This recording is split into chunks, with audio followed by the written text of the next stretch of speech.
ఈ సందర్భంగా శిల్పా రవిచంద్ర కిషోర్ రెడ్డి మాట్లాడుతూ కష్టపడి పశువుల కోసం నిల్వ చేసుకున్న దానా ఇలా కాలి బూడిదవ్వడం అత్యంత దురదృష్టకరమన్నారు. బడుగు బలహీన వర్గాలకు ప్రభుత్వం అండగా నిలవాలని, బాధితులను తక్షణమే ఆర్థికంగా ఆదుకోవాలని డిమాండ్ చేశారు. ఈ అగ్ని ప్రమాదం వెనుక ఏవైనా కారణాలు ఉన్నాయా అన్న కోణంలో పోలీసులు కేసు నమోదు చేసి నిష్పక్షపాతంగా విచారణ జరపాలని కోరారు. స్థానిక వైసీపీ నాయకులు అశోక్ కుమార్ రెడ్డి, మాధవరెడ్డిలు ముందుకు వచ్చి పశువులకు అవసరమైన దాన అందిస్తామని హామీ ఇవ్వడం అభినందనీయమన్నారు. ఎల్లప్పుడూ మీకు అండగా ఉంటామని భరోసా ఇచ్చారు. ఈ కార్యక్రమంలో వైసీపీ నాయకులు దస్తగిరి, ఆర్టీసీ భాస్కర్ రెడ్డి, అనంతలక్ష్మి, శంకర్ రెడ్డి, జాకీర్, సాయిరాం రెడ్డి, కత్తి నజీర్ తదితరులు పాల్గొన్నారు. ఈరోజు బొమ్మల సత్రం ప్రాంతంలో గల బల్జపేటలో గత ఎన్నో దశాబ్దాల నుంచి ఇక్కడ పాల వ్యాపారం చేసుకుంటూ జీవనోపాధిగా కొనసాగుతున్నటువంటి పరిస్థితి.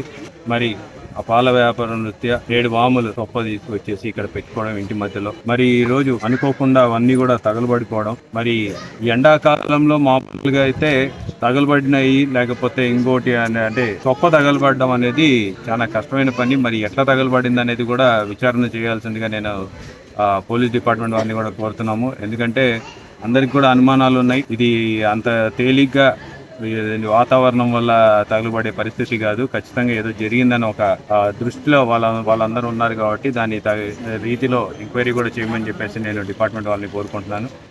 అలాగే ఇబ్బంది పడే పరిస్థితుల్లో మరి తక్షణ వాళ్ళకి సహాయంగా 35,000 రూపాయలు రోజువారీ అందరికీ కూడా అందజేయడం జరిగింది. అలాగే మా నాయకులు అశోక్ రెడ్డి గారు, తర్వాత మాధవరెడ్డి గారు, వీళ్ళు కూడా పశువులకి దానని ఈరోజు మేము ఇస్తామని చెప్పేసి ముందుకు రావడం నిజంగా వారిద్దరికి కూడా ధన్యవాదాలు తెలియజేస్తున్నా.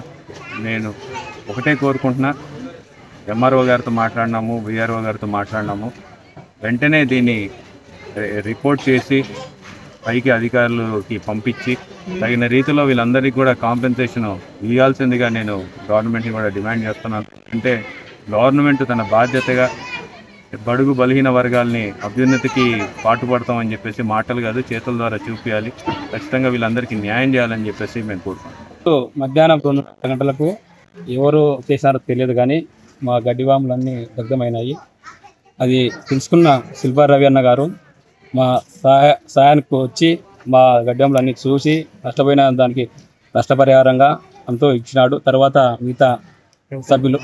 మిగతా సభ్యులు కూడా వాళ్ళు గడ్డి కూడా ఇస్తామని చెప్పినారు.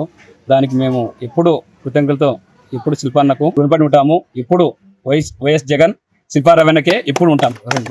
ఎంఆర్ఓ గారికి సార్ చెప్పారు, తర్వాత విఆర్ఓ సార్తో కూడా మాట్లాడారు. ఒకవేళ అది నచ్చకుంటే సోమవారము సారే శిల్పా రవణ గారే కలెక్టర్ దగ్గర కూడా తీసుకొని వెళ్తామని చెప్పినారు. కాబట్టి మేము ఆయనకు ఎప్పుడు రుణపడి ఉంటాం. మధ్యాహ్నము బొమ్మసత్వంలోని బల్జపేట యందు అనుకోకుండా జరిగినటువంటి అగ్ని ప్రమాదంలో ఇక్కడ పాల వ్యాపారస్తులు చాలా భారీగా నష్టపోయినారు. దగ్గర 15 నుంచి 20 కుటుంబాలు పాల వ్యాపారం నమ్ముకొని గత 30 సంవత్సరాల నుంచి ఈ బల్జపేటలో నివసిస్తున్నారు. గత ఉగాది ముందరగానే వాళ్ళు 7 వాములకు దగ్గర 10 ఎకరాలకు సంబంధించిన సొప్ప కొనుక్కొని వచ్చి ఇక్కడ దూరం నుంచి మోసుకొని వాములు వేసుకున్నారు. ఎవరు అది యాదృచ్ఛికంగా జరిగిందో గిట్టిన వారు చేసినారో తెలియదు కానీ ఈ భారీ అగ్ని ప్రమాదం వల్ల వాళ్ళు కంప్లీట్ 7 వాముల యొక్క సొప్ప కంప్లీట్ నష్టపోయినారు. ఈ నష్టపోవడం వల్ల వాళ్ళకి జీవనోపాధికి ఇబ్బంది కలుగుతున్నది. మరియు వాళ్ళ యొక్క బర్రెలకు కానీ ఆవులకు కానీ ఈ రాత్రి నుంచే వాళ్ళకు మేత కరువయ్యి చాలా ఇబ్బంది పడుతున్నారు.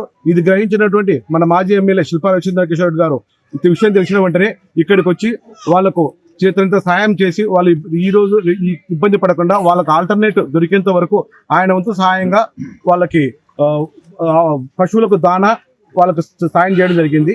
ఒకవేళ ఈ 2 దినములు సెలవులు ఉన్నాయి కాబట్టి ఒకవేళ వాళ్ళకి ఎటువంటి గవర్నమెంట్ సపోర్ట్ రాకుంటే సోమవారం మన మాజీ ఎమ్మెల్యే గారే వచ్చి కలెక్టర్ గారితో కలిసి వాళ్ళకు తగు న్యాయం జరిగేటట్టు పరిష్కారం చేస్తా అని చెప్పి మాట ఇవ్వడం జరిగింది.